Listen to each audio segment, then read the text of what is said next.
Bueno, vamos a empezar la sesión de digestivo hablando un poco referente a lo que sería el control del apetito. Y bueno, este control del apetito, como ustedes saben, está, ustedes ya revisaron que estamos nosotros viendo la comida, oliendo la comida, todos los sentidos especiales que van a llevar la información hacia lo que sería el área del hipotálamo. Tenemos dos áreas divididas ahí, que sería el centro del apetito en el área lateral hipotalámica y el centro de la saciedad en el área ventromedial, ¿sí? Ahí llegan los estímulos sensoriales externos y también la parte energética. Este sistema de control aquí por la parte del bulbo raquídeo, tenemos una inervación del sistema parasimpático por el nervio vago y la inervación del sistema simpático. En el aparato digestivo, el sistema parasimpático se encarga de estimular principalmente motilidad y secreciones y el simpático de inhibirlas, ¿sí? Perdón. Decíamos que tenemos sensores gustativos. Cuando nosotros empezamos a consumir alimentos, así como ustedes vieron que en la lengua tenemos las papilas gustativas, también existen en el aparato digestivo esos sensores. Y estos sensores entonces van a estar enviando información precisamente a través del nervio vago hacia el cerebro y eso puede ocasionar es la saciedad en el organismo, ¿sí? Ahora, esos sensores están llegando la información hacia lo que sería, como decíamos, los centros de control del apetito. En esos centros de control hipotalámico llega información del estómago, del intestino, las hormonas gástricas, pero también de otros tejidos como sería el tejido adiposo que secreta su hormona que es la leptina, la insulina en el páncreas. Entonces todos esos factores van a estar llegando al hipotálamo. ¿Qué es lo que están haciendo? Como decía, tenemos dos centros de control del apetito. El centro del apetito, que sería este, y que está secretando una sustancia, un péptido que se llama neuropéptido Y o el agouti. Estos son los que desencadenan que nosotros tengamos hambre.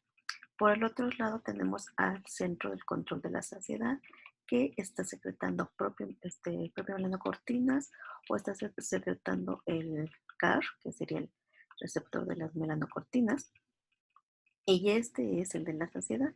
Entonces, cuando nosotros empezamos a estar consumiendo alimentos, el estómago, el tejido adiposo, el páncreas, envían hormonas, ya sea gástricas o del adipocito, entre ellas la CCK, que vamos a ver más adelante, la insulina, la leptina, y esto es enviado hacia este centro de control. Si yo inhibo al neuropéptido Y, entonces ya no tendría yo hambre. Si yo estimulo el neuropéptido Y, tengo mucha hambre. Entonces, todo lo que se estimula al neuropéptido Y, como las orexinas, entonces pueden generar mucho apetito. Todo lo que represente estimular a las propias melanocortinas, al CAR, generaría saciedad. Entonces yo puedo estar regulando la, el apetito o la saciedad a través de estos factores. Obviamente, no solo la ingesta de alimentos o las hormonas controlan este centro del apetito, también tenemos la parte de las emociones, el estrés. Hay personas, como les decía, que están muy estresadas, consumen con muchísimo alimento o dejan de comer, ¿sí? La hora también es un factor importante que se establece en qué momento nosotros tenemos hambre. Si estamos sincronizados, siempre vamos a tener hambre a la misma hora. Son factores que pueden regular el apetito, el sueño, las emociones y todo lo demás. Ahora bien, decíamos que había sensores de los alimentos. Entonces, este es un esquema en el cual este es el aparato digestivo. Aquí tenemos el hígado, aquí tenemos el cerebro y algunos otros tejidos. Y aquí pueden observar que tendríamos los sensores para los diferentes tipos de nutrientes. Nosotros tenemos para glucosa, tenemos glucosa, grasas y proteínas. Estos sensores están aquí en el aparato digestivo. Cuando nosotros empezamos a consumir carbohidratos, grasas o proteínas, como decíamos, estimulamos las hormonas, el neuropéptido YY, entre otros, la colecistocinina por las grasas y algunas otras estructuras que pueden ir hacia el cerebro. Pero el cerebro también, vean cómo tenemos aquí también sensores de nutrientes. Incluso en el hipotálamo también podemos registrar los niveles de glucosa que están llegando por el torrente sanguíneo. Y se ha encontrado o se sabe que también podría haber receptores sensoriales de esos nutrientes en el hígado, pero no se establece bien cuál es la vía todavía de comunicación. Pero entonces podemos tener bien aquí en el páncreas, en las células beta pancreáticas, tenemos un receptor para carbohidratos. De esa manera puedo estar sensando cuánta insulina tiene que estar liberando mi sistema. Entonces, tenemos receptores de los nutrientes en diferentes partes del aparato digestivo y de órganos accesorios para que nos estén sensando la cantidad de alimento que está llegando y de qué tipo es, si son más carbohidratos, si son lípidos o si son proteínas. Ahora, el aparato digestivo no funciona solo. Hay otros mecanismos que lo están regulando, como son los ejes, por ejemplo, el de la microbiota y con el cerebro. ¿Qué sucede aquí?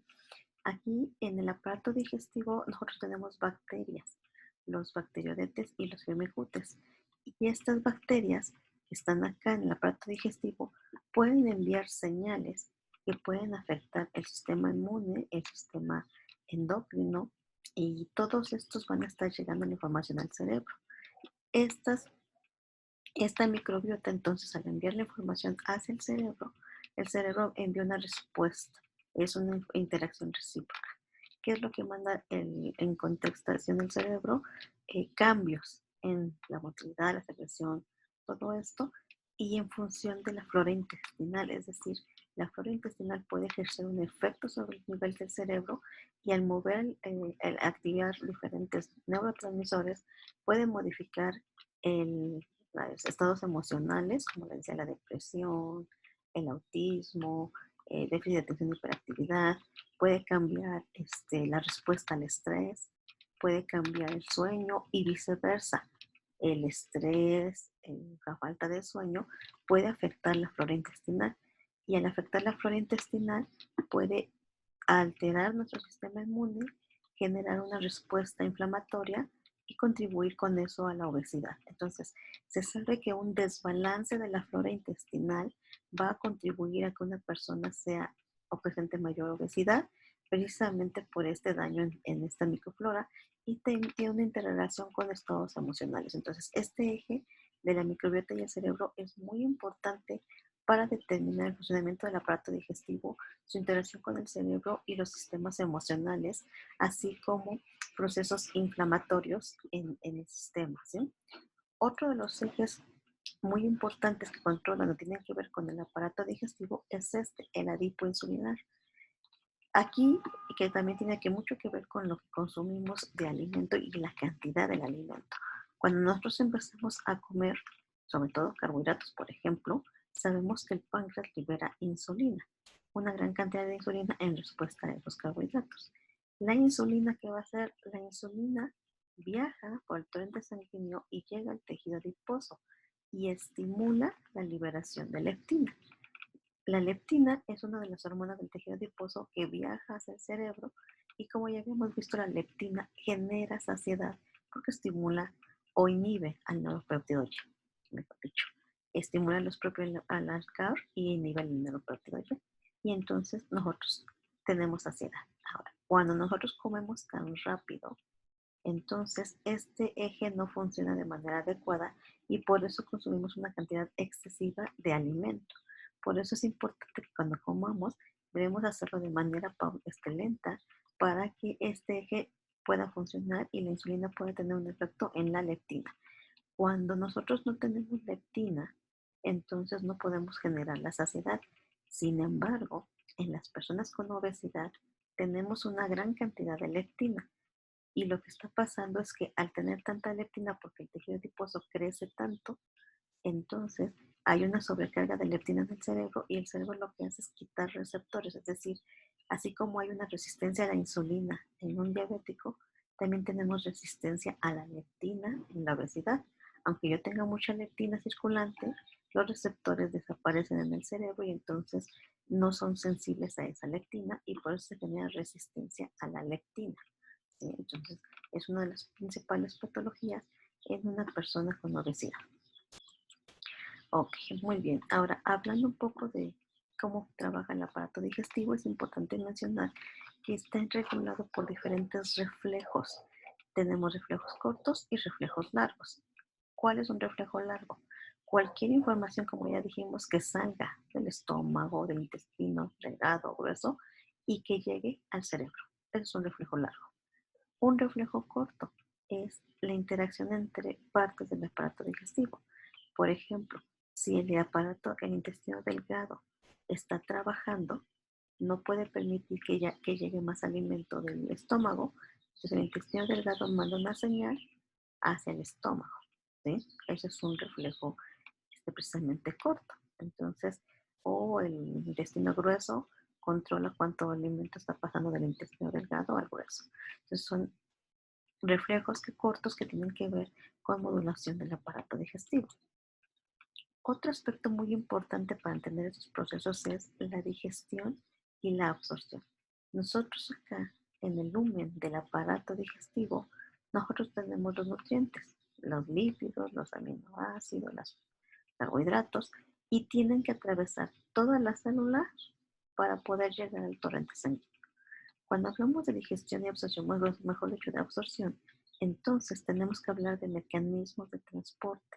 Tendremos dos membranas, la membrana apical, que es la que se dirige al lumen del intestino, y la membrana basal, porque es la que está cerca del vaso sanguíneo. Para que una sustancia pueda pasar y se absorba, necesitamos dos mecanismos de transporte. Tenemos un transportador en la membrana apical y un transportador en la membrana basal. Esos transportes, cuando hablamos de transportadores, nosotros sabemos que las sustancias se pueden mover a través de dos mecanismos, o transporte pasivo o transporte activo. ¿Cuál es el transporte pasivo? El transporte pasivo se subdivide o se clasifica en dos. La difusión simple, cuando por ejemplo los lípidos, como son lípidos, atraviesan libremente sin ayuda de nadie, precisamente por su composición lipídica. Recuerden que la membrana celular está compuesta por lípidos. Entonces los lípidos se pueden difundir, pueden pasar de manera simple, sin ninguna proteína, y absorberse. En este caso sería transporte pasivo, la difusión simple. Sin embargo, los aminoácidos, los carbohidratos, no pueden hacer eso. Y entonces, para que puedan entrar a esta célula, necesitan una proteína. Y entonces se le conoce como difusión facilitada. Es con ayuda de proteínas y estos son el transporte pasivo, ¿sí? Ahora, cuando yo quiero que las sustancias ya entraron a la célula y las quiero sacar, por ejemplo el sodio, entonces ahí yo voy a necesitar energía para poder sacarlos y estamos hablando de transporte activo. El transporte activo se divide en primario y en secundario. El primario es el que necesita el ATP y el secundario es con el gradiente del sodio. Entonces, ¿cómo poder entender esto de transporte pasivo, de transporte activo, sobre todo el transporte activo? Eh, el transporte activo, imagínense cuando ustedes están afuera de un estadio muy grande, porque van a un concierto, si ustedes están afuera antes de que abran la puerta, en el momento en que la abran, todo el mundo va a querer entrar. Y entonces ahí estaremos hablando un poco del transporte pasivo. Es a favor de un gradiente de concentración. El gradiente de concentración, en el ejemplo que decía, toda la gente que está afuera esperando está muy concentrada y adentro del estadio no había nadie. Entonces hay un gradiente y es a favor del gradiente. Aunque ustedes no se quieran mover, si abren las puertas, todo el mundo los va a empujar. Ese es pasivo. Ahora, tomando la misma analogía del estadio, de la gente aglomerada, imagínense que ustedes quieren entrar y alguien quiere salir. Entonces, esa persona que quiere salir le va a costar trabajo hacerlo porque todo el mundo va a querer entrar en ese momento y va a tener que gastar mucha energía. Es el transporte activo. Entonces, el primario. Y el secundario es cuando el sodio va arrastrándolos. Entonces, cuando hablamos de absorción de los nutrientes, necesitamos establecer qué mecanismo de transporte existe, ¿sí? Precisamente eso es lo que decíamos. Los solutos, cuando quieren atravesar una célula, necesitan, puede ser por difusión simple, simplemente atraviesan la membrana, como los lípidos, o con proteínas. Estas proteínas pueden ser de poro, como que siempre son abiertas, como las del agua, la aquaporina, o pueden ser transportadores que van a estar moviendo las sustancias de un lado al otro. Pueden ser, nosotros hemos visto los canales, pero también hay transportadores, ¿sí? Y estos transportadores, aquí hay un ejemplo, por ejemplo, tenemos aquí el sodio y tenemos la glucosa, y el sodio y la glucosa se transportan juntos, se absorben juntos. Y como son dos sustancias transportadas en la misma dirección, se les llama simporte. Cuando, aquí tenemos un ejemplo de lo que decíamos, cuando el sodio quiere salir y el potasio entra, pero con ayuda de energía, estamos hablando de un transporte antiporter. Entonces aquí podemos ver la difusión facilitada que deseamos, que solo es una sustancia que pasa con ayuda de una proteína, o lo que se conoce como cotransportadores, el transporte activo primario, que es el que necesita energía, o secundario. Entonces pueden transportar dos sustancias. La diferencia de la dirección facilitada es que aquí solo se transporta una sustancia y solo tiene una dirección. En cambio, en los cotransportadores, la palabra co significa con alguien más o ayuda de. Entonces van a transportar dos sustancias en la misma dirección o en direcciones contrarias. Y usualmente, que les decía, el cotransportador sodio-glucosa o la parte de la bomba de sodio y potasio que necesita energía, y con eso lo puedo sacar. Bueno, entonces, dentro de lo que es el aparato digestivo, vamos a ver que tenemos una gran cantidad de secreciones, y hay una distribución diferencial de esas secreciones a través del aparato digestivo. Vamos a ver entonces cómo funciona nuestro aparato digestivo. Bueno, lo primero que sabemos es que cuando introducimos un alimento a nuestra boca, la boca empieza a generar motilidad. ¿Qué tipo de motilidad? Pues la masticación y la deglución. Y precisamente en, esta, en este momento, nuestra boca empieza a activarse y empezamos a tener un control de la masticación, usualmente por el nervio trigémino. Vamos a estar utilizando los músculos masticadores que van a estar enviando la información a través del par craneal número 5. Precisamente el control de la motilidad está en función de quién está controlando los estímulos sensoriales hacia la lengua. Entonces sabemos que esta lengua es controlada también por el hipogloso, y se va a enviar la información hacia el bulbo raquídeo, que es uno de los centros de control de la deglución. Al mismo tiempo, aquí podemos ver las glándulas parótidas, que son importantes para la secreción. Mientras estamos masticando, estamos hablando de una digestión mecánica. Si agregamos enzimas, entonces sería una digestión química enzimática. En el caso de la lengua, esta masticación es importante enfatizar que tiene que hacerse de manera adecuada, porque esto va a facilitar que el aparato digestivo, el estómago, no trabaje en exceso. Entonces debemos de masticar adecuadamente, y posteriormente de la masticación viene el proceso de deglución, que está dividido en tres fases: la fase voluntaria y dos fases involuntarias, que sería la esofágica y la fase faríngea.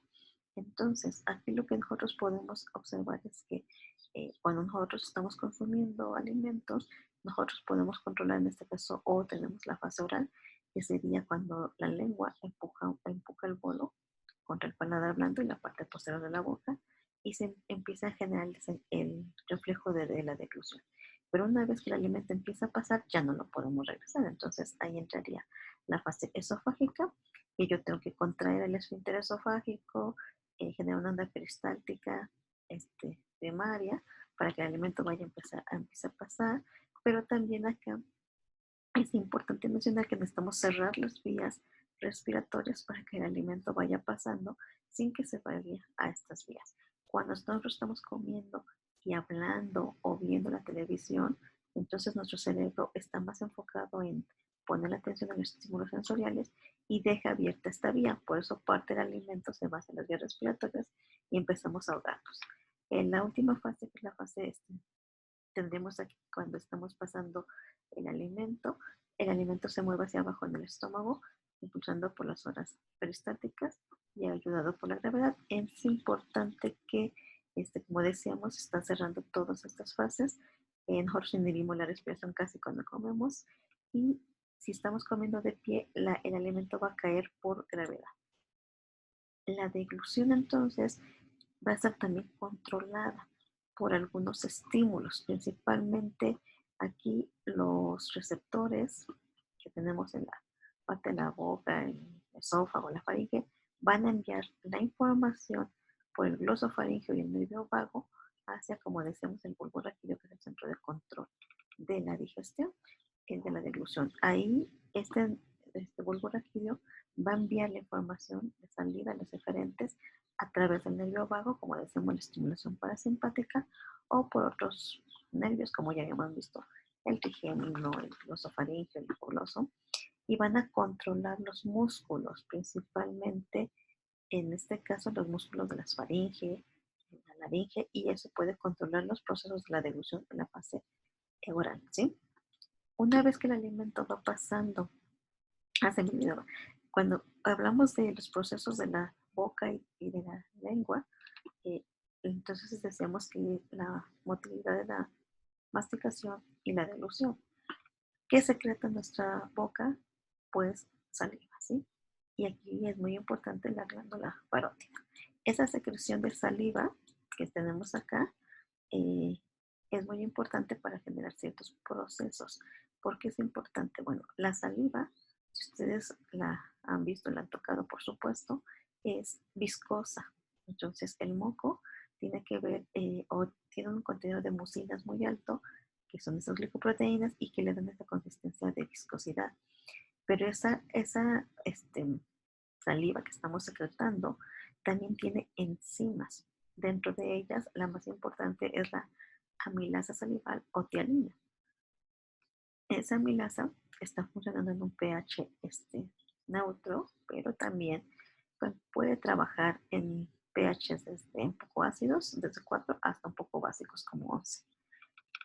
La amilasa salival, que es la responsable de la digestión de los carbohidratos, no es la única que está conformada en la saliva. También tenemos calicreína, que normalmente esta es una enzima que tiene que ver con el sistema del dolor. Ustedes recuerdan, va a activar el quininogenabradicilina y tiene que ver mucho con el estímulo de dolor. Por eso cuando mordemos nuestra lengua, el estímulo de dolor es muy, muy intenso. También dentro de la saliva tenemos otros componentes como la lisozima, que tiene que ver con la degradación de las bacterias y algunas otras estructuras. Ahora, ¿qué sabemos de esta salivación? Bueno, sabemos que la saliva está secretándose eh, en esas glándulas parótidas, pero conforme va avanzando se va concentrando. Y aquí es muy importante visualizar un mecanismo o una hormona que es la aldosterona. La aldosterona va a estar regulada o se va a encargar de poner bombas de sodio y potasio. Si la aldosterona está incrementada y tengo muchas bombas de sodio y potasio, el sodio se reabsorbe y el agua va siguiendo al sodio. ¿Qué significa eso? Que la persona va a generar poca salivación. Entonces, si no tenemos una cantidad de saliva adecuada, la persona empieza a tener problemas digestivos porque no hay enzimas que degraden los carbohidratos. Precisamente nosotros sabemos que la saliva tiene un ritmo. Tenemos dos tipos de salivación, la inducida y la no inducida. Por supuesto, la no inducida es la que de manera normal se va a estar nuestro cuerpo secretando, que es una representación del ritmo de la salivación no inducida. ¿Qué significa esto? Son las diferentes horas del día y como pueden observar, nuestro cuerpo de manera normal, sin ingesta de alimento ni nada, empieza a secretar salivación a las 6 de la mañana más o menos y el pico máximo de la liberación de saliva se encuentra más o menos como a las 4 de la tarde y disminuye mientras estamos durmiendo. Esto es la salivación no inducida. Claro está que cuando nosotros consumimos alimento, no sé, a las 9, 10 de la mañana, al consumir alimento estamos hablando de una saliva inducida y la cantidad de salivación va en función del tipo de alimento que nosotros estamos ingiriendo, ¿sí? Entonces, Y precisamente ahí entra la parte de su regulación.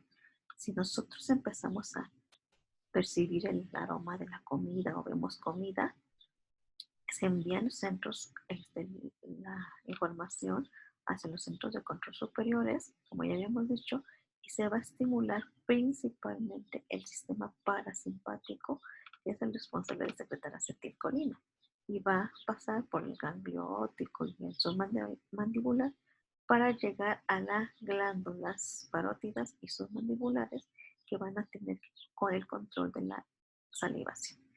Usualmente la expresión de se me hizo agua en la boca tiene que ver con esos procesos.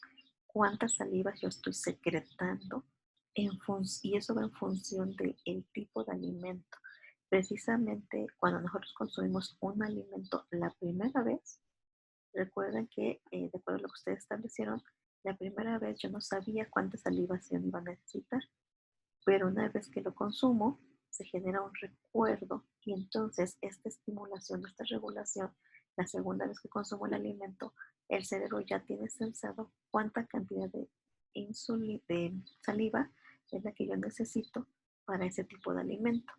Pero aquí también es importante mencionar, como decíamos, que si yo tengo un defecto en la cantidad de saliva que estoy generando, entonces el alimento no puede ser digerido. Recuerden que la digestión de estos alimentos va en función de la amilasa salival o de la tiarina, que también se le llama. Entonces, lo que más consumimos casi siempre son carbohidratos, harinas, pasteles, chocolates, todos estos alimentos que son muy sólidos y que son muy secos y que obviamente necesitan una gran cantidad de saliva. Pero si la persona tiene un problema, por ejemplo, del aldosteronismo, aldosterona, entonces no va a generar tanta salivación. Esto es algo parecido con lo que les pasa a los diabéticos. Los diabéticos no tienen tanta salivación por los niveles de glucosa tan altos en sangre.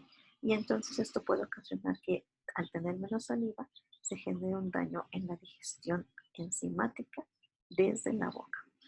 Ok, entonces ese sería el tipo de que estamos manejando y precisamente de esto estamos hablando. Cuando hablamos de digestión y absorción, tenemos que considerar que los alimentos están conformados de lípidos, de carbohidratos y de proteínas. Y la digestión implica degradar todos esos tipos de enlaces de estas biomoléculas. Como ya decía, lo que más consumimos son polisacáridos, que son los carbohidratos, y que tenemos que degradarlos a la estructura más básica. De los polisacáridos, la estructura más básica es un monosacárido. Tenemos que romper todos estos enlaces hasta que nos queden solo monosacáridos. De las proteínas tenemos que romper los enlaces peptídicos hasta que nos queden solo aminoácidos. Y de los triglicéridos tenemos que romper estos enlaces para formar ácidos grasos. Entonces, en la boca precisamente lo que está haciendo la amilasa salival es degradando en mínima cantidad, como el 4% más o menos, estos polisacáridos y forman estructuras más pequeñas. Prácticamente muy poca cantidad se queda como monosacárido y nos quedan estructuras, como decimos, pequeñas. Esta en la boca, aunque se dice que la digestión es de carbohidratos principalmente, rompiendo los enlaces alfa-1 4 glucosídicos, se dice algunas veces que en la boca también tenemos la lipasa salival. Sin embargo, esta lipasa se encarga de romper ácidos grasos de cadena corta. ¿Qué implica esto? Los únicos ácidos grasos de cadena corta se encuentran en la leche materna. Eso significa que la lipasa salival sí existe, pero es funcional solamente en recién nacidos.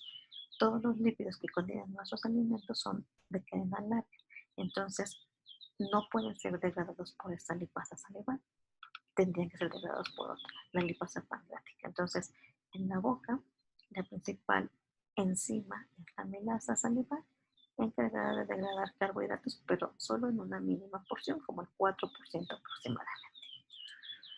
Una vez que el alimento pasa de la boca, que ya es deglutido, como decíamos, en la parte de la deglución se envía por el esófago. Y el esófago, su motilidad son las ondas peristálticas. Tenemos la onda peristáltica primaria y secundaria. En este caso, cuando el alimento empieza a pasar por el esófago, esto genera como tipo de contracción es como si lo oprimiera y entonces se genera la onda peristáltica primaria. De manera natural, cuando nosotros consumimos, este esfínter que tenemos aquí abajo tendría que estar abierto, porque como ya dijimos, los alimentos pasan por gravedad hacia el estómago. Si la persona está comiendo acostada, es muy probable que el alimento se quede aquí o pueda regresar. Entonces, necesitamos que el alimento caiga por gravedad hacia la parte del estómago y una vez que el alimento ya cayó, pueden haber quedado residuos y el aparato digestivo ejerce un mecanismo de limpieza y esa es la finalidad de generar la segunda onda peristáltica. Es para verificar o para poder mover algo que se haya quedado atrapado en este esófago, ¿sí?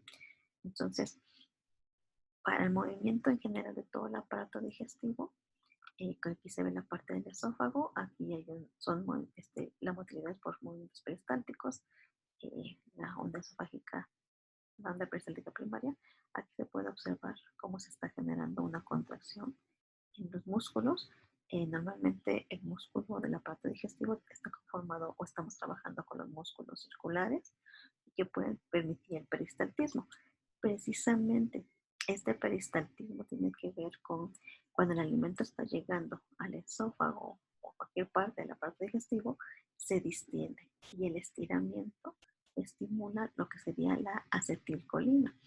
Y esta acetilcolina puede generar una contracción de la capa muscular circular proximal y relajación de esta capa y lo contrario con la otra la capa longitudinal. Recuerden que tenemos capas circulares y longitudinales y entonces contrae estas capas y relaja estas para que el alimento pueda pasar y eso es lo que genera todos esos movimientos peristálticos, contracción de la capa circular de acá y relajación o dilatación de esta para que el alimento pueda pasar. Imagínense como cuando tienen un dulce o una pasta dendrítica, entonces ustedes están generando presión de un lado y la abren del otro para que pueda avanzar. Entonces, esa es la forma que el esófago está pasando. Aquí les dejo este link para que puedan hacer una revisión también más extensa del tema. Ahora, como decimos, el esfínter esofágico inferior está controlando la cantidad de alimento que está pasando. Si este esfínter se queda abierto o no se cierra por completo o se abre en un momento que no debería hacerlo, voy a tener el reflujo. Pero es importante también mencionar que si por alguna circunstancia este esófago no se queda, no se limpia, tenemos otra patología. Cuando hay personas que tienen un problema en el esfínter y que quizás se cierra o sea, antes de tiempo y entonces en cuanto comen se llena el esófago rápidamente y tienen que esperar. Entonces aquí tenemos o mencionábamos que la acalasia precisamente es cuando ese esfínter está cerrándose o no se relaja por completo y entonces el esófago no puede vaciarse totalmente y entonces la persona tiene que esperar y usualmente va a comer de pie y va a comer 2 o 3 cucharadas de bocados y va a esperar hasta que ese esófago se vacíe. Ahora, ¿cómo podemos mover ese esfínter? Hay ciertos fármacos que pueden ayudar o alterar la parte de la presión del esfínter. Por ejemplo, algunos dicen es que cuando como, por ejemplo, chocolate, las chocoretas, que son chocolate con menta, o consumo una alta cantidad de alcohol o una cantidad de grasa, esto van a disminuir la presión del esfínter esofágico inferior y puede favorecer la parte del reflujo, sobre todo el alcohol. El alcohol es una sustancia muy irritante que va a afectar tanto estos mecanismos que va a incrementar el grado de reflujo. Hay algunos otros fármacos que pueden hacer que tenga mayor presión y evitar el reflujo, como estos, los antiácidos, por ejemplo, o que disminuyen la presión. Muy bien, ahora, cuando el alimento va pasando del esófago hacia el estómago, entonces nosotros sabemos qué es lo que está sucediendo. El estómago está dividido en 3 porciones, el fondo, el cuerpo y el antro. Que aquí en la parte del antro, y donde está el esfínter pilórico, es donde se da la contracción más agresiva. Esto es como una batidora, ¿sí? Ahora, en este estómago, nosotros sabemos que está encargado de recibir todos esos alimentos. Y una cosa importante es que cuando va llegando el alimento, el estómago se distiende más o menos 3 veces más de su tamaño normal. Pero es muy importante mencionar que cuando el estómago ha crecido, por ejemplo, ahorita que estamos en casa y que estamos consumiendo alimento en tiempos muy cortos y una cantidad muy alta, nuestro estómago va creciendo. Cuando regresamos a la escuela, por ejemplo, que ya no estamos comiendo tantos alimentos, entonces el estómago al principio tiene que regresar, entonces al principio vamos a tener muchísima hambre porque nuestro estómago creció. Este estómago está conformado por muchas células y estas células que vamos a ver, las principales y algunas otras, tienen que ver con la secreción de sustancias. Cuando nosotros estamos transfiriendo el alimento desde la parte de la boca, pasa por el esófago y llega al estómago, como viene con un componente de saliva, ese alimento llega también a una cantidad muy alta ahí de la enzima que utilizamos en la boca, que es la amilasa salival. Pero esta amilasa salival se inhibe precisamente porque el pH del estómago es muy ácido, aproximadamente de 2, 1 o 2. Entonces, la amilasa salival ya no puede funcionar acá porque el pH la ha neutralizado, ¿sí? Entonces, y aquí vamos a ver que hay otras estructuras importantes en el estómago eh, que tienen que ver con la digestión principalmente de proteínas. Vamos a ver qué es la pepsina y algunos otros componentes. La es importante mencionar que el estómago, cuando nosotros tenemos que ver con procesos de absorción, que lo vamos a ver más adelante, hay sustancias que se pueden absorber rápidamente cuando el estómago está vacío, a diferencia de cuando está lleno. Entonces vamos a ver estos procesos del estómago. Una cosa importante para entender el proceso del estómago, y no solo del estómago, sino de todo el aparato digestivo, es que antes de que los alimentos lleguen, imagínense que comimos hace media hora, hace una hora, hace 3 horas, lo primero que necesitamos hacer es limpiar todo nuestro aparato digestivo para recibir el nuevo alimento. Y esta limpieza se lleva a cabo por el complejo mioeléctrico migratorio. Este complejo, que está dividido en 4 fases, es el responsable de que nosotros podamos decir que nos duele el estómago de hambre. Y precisamente es por esto. Antes de que, si nosotros sabemos, no sé, que comemos, por ejemplo, todos los días a las 2 de la tarde, el aparato digestivo se tiene que preparar antes de que el alimento llegue y empieza a generar el complejo mioeléctrico. Antes, 1 hora antes, 2 horas antes, casi siempre es 1 hora antes. Y entonces empieza, no es otra cosa más que contracciones agresivas, reguladas también por las zonas más capaces, pero sobre todo el estómago se empieza a mover. Eso también sucede en el intestino delgado, en todos los intestinos, empiezan a moverse, a contraerse con la finalidad de limpiar todos los residuos que quedaron de la comida anterior. Y precisamente estas que son las contracciones fuertes, sobre todo en la fase 3, son las responsables, les decía, de que nos duele el estómago de hambre, que es la frase que normalmente se dice. Y tiene que estar encargado, por supuesto, presentarse durante el ayuno.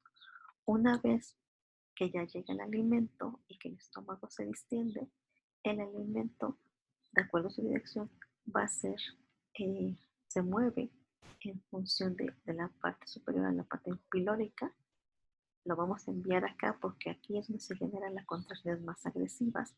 Es como una batidora o una licuadora. Esta es la parte más agresiva. Pero entonces el alimento va llegando hacia la parte pilórica, la parte del antro, y ahí se está digiriendo de manera mecánica. Pero es como una licuadora, como les decía, imagínense que tienen su licuadora y le agregan un paquete de galletas Marías.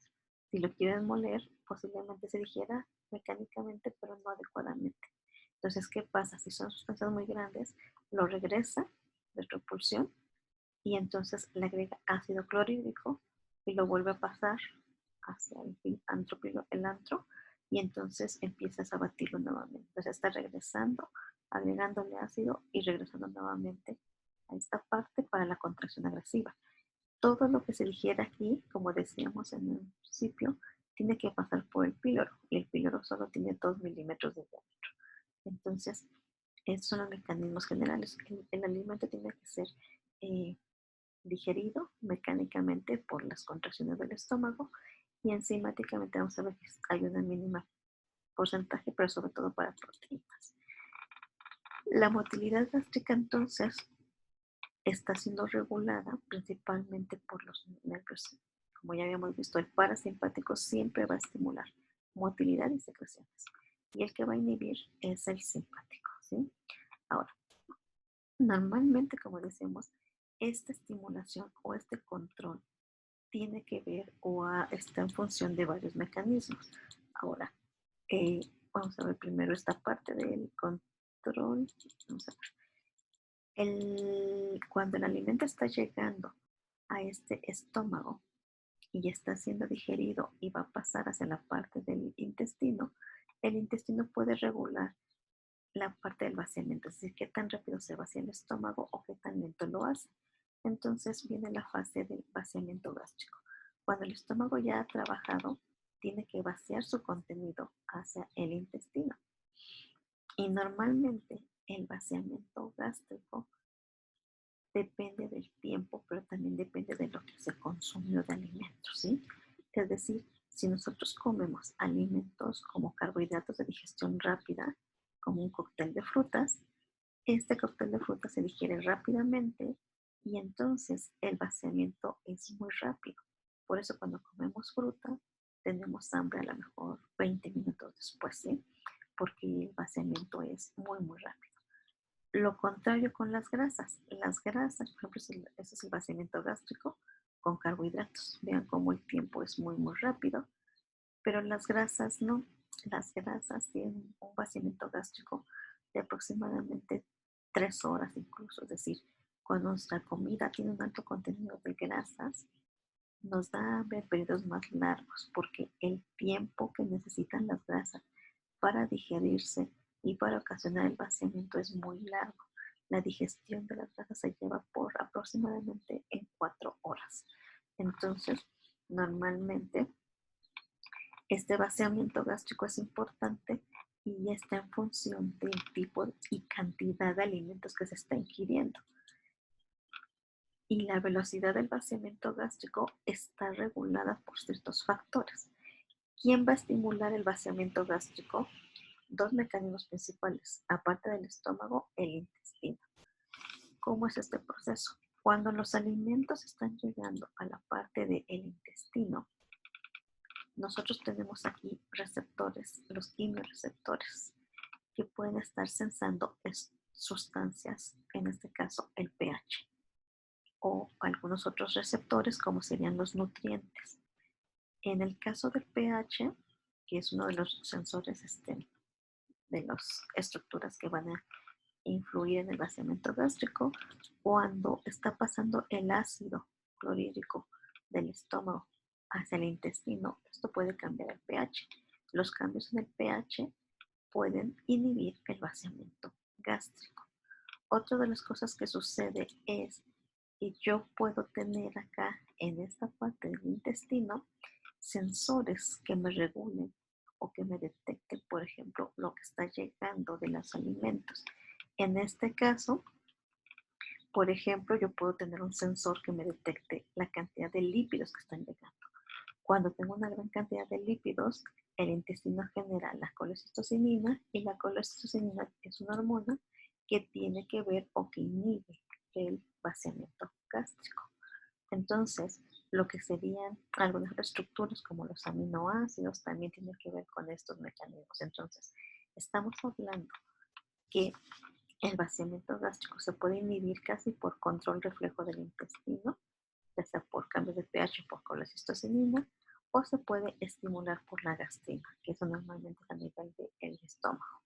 Entonces, este vaciamiento gástrico tiene que ver con qué tanto se está distendiendo el estómago y también con factores como cambios de pH o composición de los alimentos que van a estar regulando su control. El intestino, si todavía está trabajando, por ejemplo, si alguien comió una gran cantidad de líquidos y ya pasaron del estómago al intestino y el intestino está comiendo, está trabajando para digerirlos, no puedo, aunque el estómago tuviese más comida, no puedo favorece el vaciamiento gástrico porque el intestino ya está trabajando. Ahora, esta es una tabla que les puede ayudar para ubicar las hormonas gástricas y su efecto en vaciamiento gástrico. Pero una cosa importante para este vaciamiento gástrico son precisamente sus secreciones. ¿Qué es lo que secreta el estómago? El estómago, por supuesto, secreta ácido clorhídrico. Y estas secreciones son importantes. ¿Cómo lo hace? Bueno, tenemos aquí en el estómago diferentes células. Dentro de esas células tenemos estas, que son las células de la mucosa superficial y que son encargadas de secretar moco y secretar bicarbonato. ¿Por qué? Porque lo que está aquí es ácido clorhídrico. Y si no secreto una capa que protege estas células, el ácido quemaría a las células. Entonces, aquí se puede observar. La célula se tiene que proteger de ese ácido. Y la forma de protegerse es primero poner una capa de bicarbonato y luego poner una capa de moco. Cuando nosotros mencionamos que tenemos gastritis, esto es porque las paredes se han adelgazado. ¿Qué significa? Que nosotros ya degradamos la capa del moco o ya estamos afectando la del bicarbonato. Normalmente en la gastritis nerviosa generamos una gran cantidad de adrenalina y esto disminuye la cantidad de bicarbonato que se está formando. Otra de las cosas que también genera un daño o un adelgazamiento de estas paredes es el estar consumiendo o masticando chicle por periodos muy prolongados. ¿Por qué? Porque al estar generando masticación, el aparato digestivo sensa como que hay una gran cantidad de alimento que va a llegar. Sin embargo, como solo estamos masticando el chicle, no llega nada al estómago y el estómago ya se había preparado, secretando una gran cantidad de ácido. Pero como no llegó nada de ese alimento, entonces esas paredes se van adelgazando. Otra de las cosas que puede adelgazar el aparato o generar gastritis es, por ejemplo, algunos, la aspirina, antiinflamatorios, no esteroideos, que van adelgazando estas paredes. Cuando yo me acabé la pared, la capa del moco o la del bicarbonato y alcanzo a dañar a las células, estas pueden empezar a sangrar y entonces yo tendría un daño y tendría una úlcera gástrica, precisamente porque ya se dañaron, se acabaron esas dos capas. Ahora, uno pensaría que el, los, la forma más correcta de trabajar o de contrarrestar esto son los antiácidos, el gel Pepto-Bismol o algún gel que tenga un recubrimiento para engrosar las paredes. Sin embargo, nos podríamos ir hacia el otro extremo de generar un engrosamiento tan importante que entonces afecte también la digestión. Eso tampoco es recomendable. Ahora, esto es en función de estas células. Como tengo también aquí otros tipos de células que son estas, las parietales o oxínticas, que son las que generan el ácido clorhídrico y el factor intrínseco. Este ácido clorhídrico se secreta de la siguiente forma. Cuando nosotros dentro de la célula, de estas células parietales oxínticas, tenemos el CO2, lo hidrato con el agua, nos forma un ácido carbónico. Cuando el ácido carbónico lo separo, los protones se van hacia el estómago y el bicarbonato se regresa a la sangre. Estos protones en el estómago se tienen que unir con el cloro que está saliendo y formar el ácido clorhídrico. Es importante mencionar que estas células parietales, aparte de secretar el ácido clorhídrico, están generando el factor intrínseco. Y el factor intrínseco es el responsable de la absorción de las vitaminas B12 en el intestino. Tenemos por ahí otras células importantes que son las células enterocromafines que liberan histamina y células principales que secretan pepsinógeno. Y este pepsinógeno principalmente es una estructura o una enzima que es encargada de degradar proteínas y precisamente este pepsinógeno que es secretado por esas células necesita del ácido clorhídrico para convertirse en su forma activa, que es la pepsina, y de esa manera poder digerir proteínas. Por eso, en el estómago hay un porcentaje pequeño de digestión de proteica. Ahora bien, decíamos que este ácido clorhídrico de estas células células parietales oxínticas vamos a ver cómo funciona su regulación. Entonces,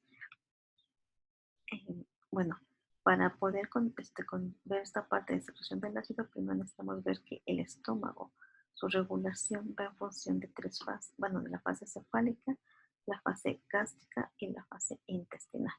¿Cómo es este mecanismo? Bueno, cuánto ácido se está produciendo depende de lo que estemos visualizando. Si nosotros vemos la comida, inmediatamente, así como se forma la saliva, también en el estómago se está generando la cantidad de ácido adecuado. Al ver solamente el alimento o acordarnos de un alimento, como ya lo hemos visto, llega la información por la vista, el olfato, el oído, y entonces esto es la fase cefálica, y entonces esta información de los sentidos especiales llega al bulbo raquídeo y estimula a través del nervio parasimpático la liberación de acetilcolina, y la acetilcolina llega al estómago y empieza a generar esa estimulación para que puedan generarse hormonas gástricas, ¿sí? Precisamente esa es la parte de la regulación de la fase cefálica. Todo lo que vemos o oímos del alimento estimula para la estimulación parasimpática, y a la acetilcolina la que genera mayor liberación de ácido. Precisamente aquí tendríamos entonces que cuando yo estoy viendo la comida o hablando de comida, llega la acetilcolina y de manera directa la acetilcolina estimula a las células parietales o oxínticas, y estas van a secretar el ácido clorhídrico. Pero hay otras formas, es una forma directa. También la acetilcolina de manera indirecta puede estar llegando hacia las células enterocromafines, y las células enterocromafines son las que van a liberar histamina, y la histamina va a llegar a las células oxínticas y euparietales y generar el ácido clorhídrico. La mayor cantidad de ácido clorhídrico precisamente es por esta vía de la histamina.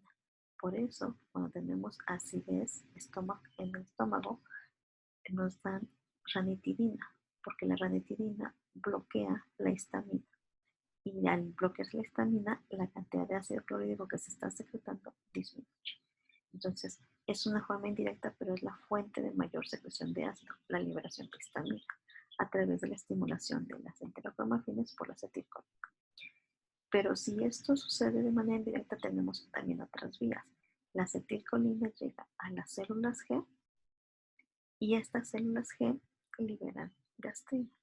La gastrina llega a las células o las células parietales o céntricas y liberó más ácido clorhídrico. Entonces, yo tengo tres vías para generar ácido clorhídrico. De manera directa, la acetilcolina llega a las células oxínticas o parietales. Y de manera indirecta, la acetilcolina estimula las enterocromafines o estimula las células G, y ya sea por histamina o por gastrina, también secreto mucho ácido clorhídrico. Cuando yo ya terminé de consumir los alimentos y ya no necesito el ácido clorhídrico, entonces tengo que inhibirlo. ¿Y quién lo inhibe? La somatostatina. La somatostatina la está secretándose las células D. Las células D secretan somatostatina que pueden inhibir a las células parietales, que pueden inhibir a las enterocromafines o que pueden inhibir a las células G. Todas estos controlan esta secreción de ácido clorhídrico. Entonces, esta es la fase cefálica que sucede cuando estamos consumiendo el alimento. Entonces,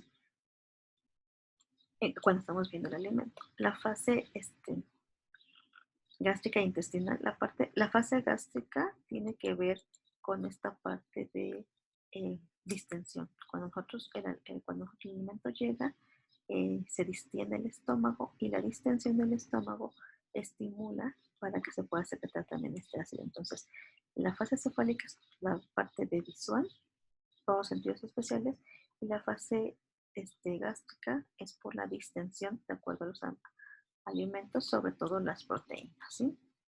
Ahora, en la parte intestinal de control del ácido clorhídrico, también va en función de lo que habíamos visto del vaciamiento gástrico. Entonces, cuando estamos llegando a los alimentos o en una gran cantidad del intestino, por arrastre, llega ácido. Y cuando el ácido es muy alto, entonces esta acidez va a generar o va a inhibir la parte de las secreciones, que es la fase intestinal. También tenemos por reflejos que van desde el intestino, cuando el intestino está trabajando y se está contrayendo, por movimientos reflejos se van hacia la parte del estómago o por las hormonas que deseamos, la colecistocinina, el péptido inhibidor gástrico, todos estos van a estar pasando por torrente sanguíneo y van a generar o inhibir en este caso las secreciones gástricas y pueden entonces controlar el vaciamiento gástrico. Entonces, estos son precisamente los mecanismos de control, la fase cefálica, la fase gástrica y la fase intestinal. Hay precisamente alimentos que pueden generar una mayor cantidad de ácido clorhídrico, como ya vimos las hormonas, la histamina, la gastrina, y también tenemos los que lo inhiben, como la somatostatina, factores de crecimiento. También es importante mencionar que en esta parte del estómago, cuando hablamos de las gastritis, no siempre se generan por la parte de adelgazamiento de las paredes. También se pueden generar por el Helicobacter pylori. El Helicobacter pylori es una bacteria que puede vivir en pH muy ácidos y entonces de esa manera puede estar controlando, regulando o generando mayor acidez. Normalmente el Helicobacter pylori lo que hace principalmente es actuar en esta parte estimulando la secreción de protones. Y entonces, al haber más protones, puede formar una gran cantidad de ácido clorhídrico. Entonces, cuando tenemos una gastritis, primero necesitamos ver si no tenemos el Helicobacter pylori, porque si tenemos el Helicobacter pylori, aunque tomemos muchísimos antiácidos, esto no va a ser funcional porque va a generar un cambio o voy a tener siempre esa acidez estomacal. Ahora, otra cosa importante es que esta acidez, sobre todo en la parte de regulaciones gástrica, uno de los estimulantes para secretar una mayor cantidad de ácido clorhídrico son las proteínas. Por eso las proteínas de por sí son alimentos que cambian el pH, van hacia la parte de ácido. Entonces, el consumir carne de manera muy recurrente puede incrementar la cantidad de ácido y puede favorecer la acidez estomacal, ¿sí? Entonces, eso sería. Hay otra cosa importante también que mencionar, que hay algunas hormonas que pueden incluso también cambiar nuestra preferencia. Por ejemplo, eh, los estrógenos pueden hacer que nosotros tengamos más el deseo de consumir alimentos ricos en carbohidratos e inhibirlos de los lípidos. Entonces, hay ciertos alimentos que pueden estimular la preferencia de los alimentos que queremos consumir. Ahora, entonces, en la parte del estómago, como habíamos dicho, entonces la motilidad, que son las contracciones peristálticas que están generando las secreciones del ácido clorhídrico,